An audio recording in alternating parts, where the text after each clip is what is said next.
justement, quand je parle d'objectivité, il y a des non-dits. Il y a justement des non-dits quand même les amis parlent, même quand Rigaud fait le point de son effectif, tu sens que Rigaud, il y a des non-dits. Et ce sont ces non-dits-là qui font que nous parlons de manque d'objectivité. Qui manque d'objectivité. C'est ce que moi j'ai reproché à Conceição il y a quelques années, quelques mois.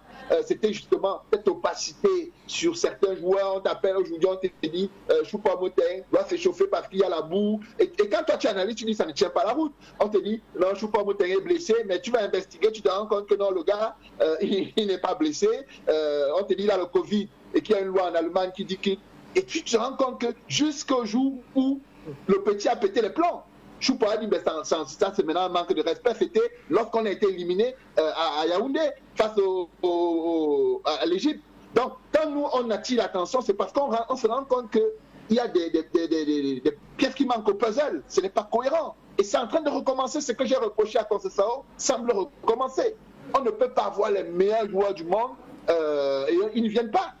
J'ai pendant le temps où Conceição était sélectionneur, critiqué et dit je ne comprends pas, je ne peux pas expliquer à un enfant pourquoi on a Matip qui est l'un des meilleurs défenseurs au monde de l'époque qui ne peut pas venir jouer pour le Cameroun. Il a dit il ne vient plus et on reste tranquille.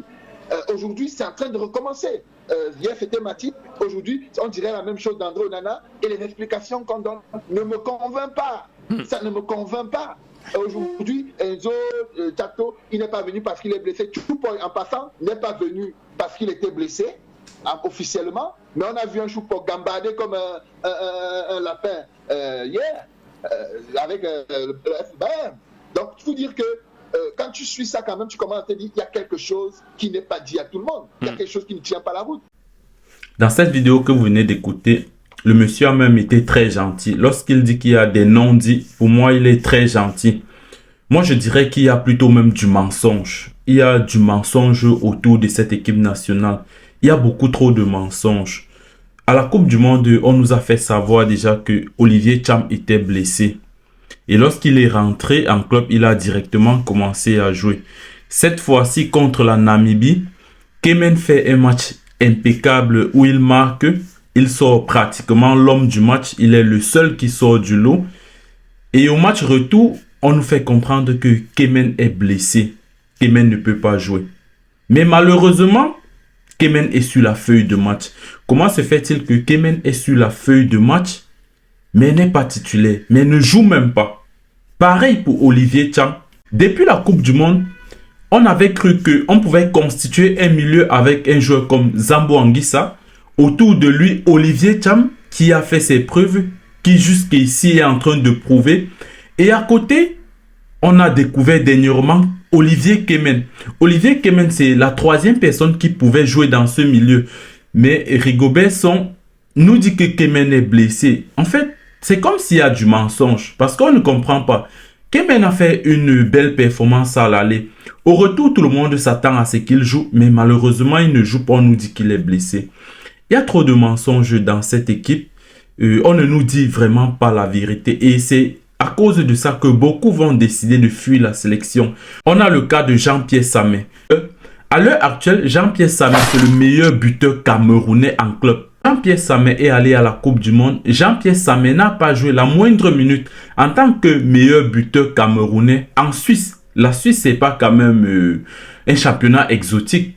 La Suisse, c'est pas un petit championnat. Le championnat suisse n'est pas un championnat aussi bas et en plus il joue avec les Young Boys de Berne, un club qui est régulièrement qualifié pour la Champions League. Pratiquement toutes les années, Young Boys joue les compétitions européennes. Mais Jean-Pierre Samé, qui est l'avant-centre titulaire des Young Boys, est allé à la Coupe du Monde, n'a pas joué. Et le sélectionneur ne nous a rien dit par rapport à ça. Aujourd'hui, on a d'autres cas. Il y a beaucoup de mensonges. Il est temps qu'on nous dise la vérité, même si ça ne se passe pas bien, même si les jeunes n'arrivent pas à gagner, mais quand même, on doit nous dire la vérité. On est censé nous dire la vérité, nous informer sur ce qui se passe en temps réel à l'équipe nationale. Et non à chaque fois gommer les erreurs, à chaque fois nous cacher des trucs. Et c'est quand ça explose que nous tous, on ouvre les yeux, on se demande qu'est-ce qui n'a pas marché. Le cas Onana, moi je le dis toujours, c'est un cas qui aurait pu être géré autrement. On pouvait bien gérer le cas André Onana autrement. C'est le meilleur gardien au monde à l'heure actuelle. C'est une grosse perte.